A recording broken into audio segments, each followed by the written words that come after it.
zamanlar buz gibi bir yerde yaşayan küçük bir penguen vardı. Adı Pico'ydu. Pico'nun en büyük hayali uçmaktı. Gökyüzünde süzülen bir martı gördüğünde iç geçirirdi.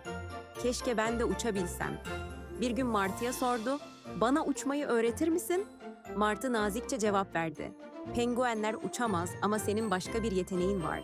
Pico üzgün bir şekilde yürüdü. "Benim ne yeteneğim olabilir ki?" Tam o sırada denizden bir ses geldi.